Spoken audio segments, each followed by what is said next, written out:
We humans are funny creatures. We thrive on logic and reason, building skyscrapers and sending rockets into space. Yet we also cling to superstitions, those irrational beliefs that whisper of unseen forces and hidden meanings. A black cat crosses our path, and we shudder. We knock on wood to ward off bad luck. And some of us avoid the number 9 like the plague. But why? Why do we give such power to arbitrary symbols and occurrences? Numbers in particular hold a strange sway over our collective consciousness. 7 is lucky, 13 unlucky, and 6, well, let's not go there.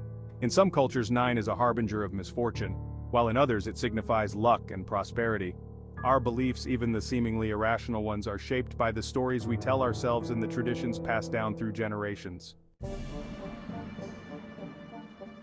9, sitting just before the completion of the decimal system, embodies a sense of almost there but not quite. It's the final single-digit number teetering on the edge of a new order.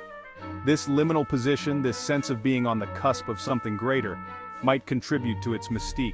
Is it a symbol of impending change, of things coming to a head, or perhaps of falling just short of perfection? Then there's the phonetic similarity in some languages. In Japanese, the word for 9Q sounds eerily similar to the word for suffering. This linguistic quirk has led to a widespread aversion to the number in Japanese culture. Hotels omit 9th floors, hospitals avoid room numbers with 9, and gifts are rarely given in sets of 9. The association is so deeply ingrained that it has even influenced architectural and design choices. In China, 9 is associated with the emperor and is seen as a representation of power and good fortune. The number features prominently in Chinese architecture, with emperors often incorporating 9 into palace designs and city layouts. The number itself holds no inherent power, but we, in our endless capacity for meaning-making, imbue it with significance. To understand the roots of 9's unlucky reputation, we can delve into the annals of mythology and folklore. In Norse mythology, the universe is depicted as a giant ash tree, Yggdrasil, connecting 9 different realms. Odin, the Allfather, hung himself on Yggdrasil for 9 days and nights to attain wisdom. Heimdall, the watchman of the gods, guards the Bifrost Bridge, which is said to be made of 9 materials.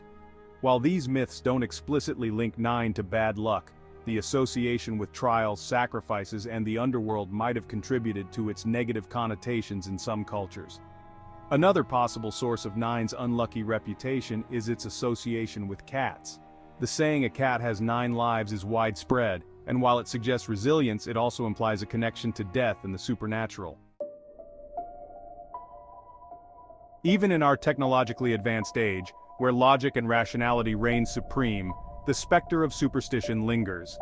The number 9, it seems, has found its way into the digital realm, popping up in unexpected places and fueling technological anxieties. One example is the dreaded error code 9 that has plagued computer users for years.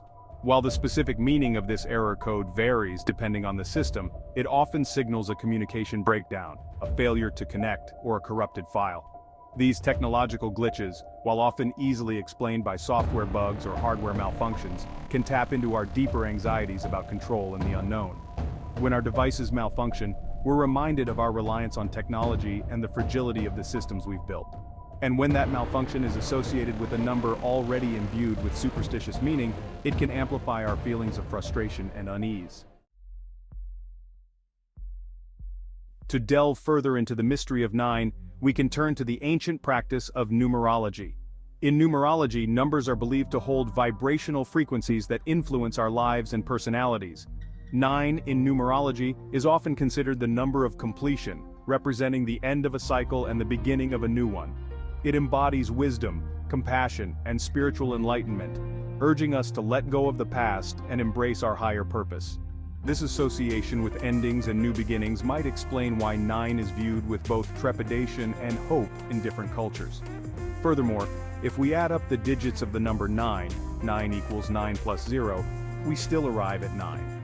It's a number that seems to hold within it the potential for both great beginnings and definitive endings, a duality that has captivated and perplexed humanity for centuries.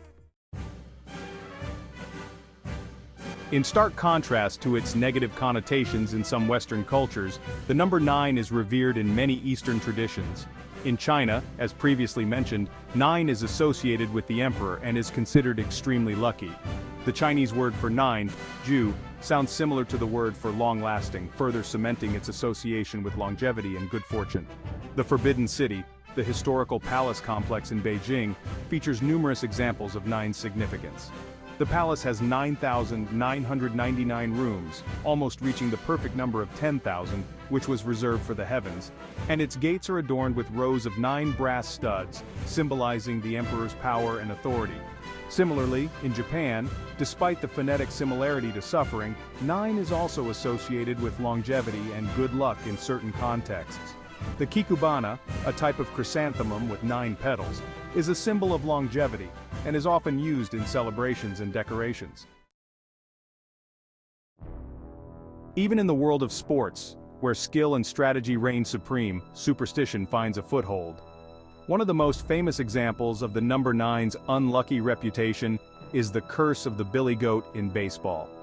This curse, dating back to the 1945 World Series, plagued the Chicago Cubs for 71 long years, preventing them from winning a championship.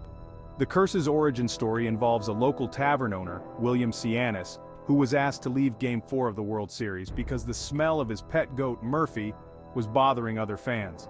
Cianis, angered by the request, is said to have cursed the Cubs, declaring that they would never win another World Series. While the curse was eventually broken in 2016, it serves as a testament to the power of belief, even in the face of seemingly random events. The enduring fascination with the number 9, whether viewed as lucky or unlucky, highlights the power of perception in shaping our reality. Beliefs, even those rooted in superstition, have the ability to influence our thoughts, emotions, and even our actions. When we believe something to be true, we often unconsciously seek out evidence to confirm our beliefs, while dismissing information that contradicts our worldview. This phenomenon, known as confirmation bias, plays a significant role in perpetuating superstitions. If we believe that the number 9 is unlucky, we're more likely to notice and remember instances where something bad happens in conjunction with the number 9. Conversely, we might overlook or downplay instances where 9 is associated with positive outcomes. Superstitions thrive in this gray area between belief and reality, where our desire for control and understanding collides with the inherent uncertainty of the world around us. The number 9 is just one example in a vast tapestry of human superstitions. From broken mirrors to walking under ladders, our world is filled with beliefs and practices aimed at warding off bad luck or attracting good fortune. These superstitions, while often dismissed as irrational or outdated, offer a glimpse into the human psyche, revealing our anxieties, hopes, and our enduring fascination with the unknown. Some superstitions, like avoiding the number 13 or triskaidekaphobia, are so widespread that they have real-world consequences. Many buildings skip the 13th floor, airlines omit row 13, and some couples even avoid getting married on Friday the 13th.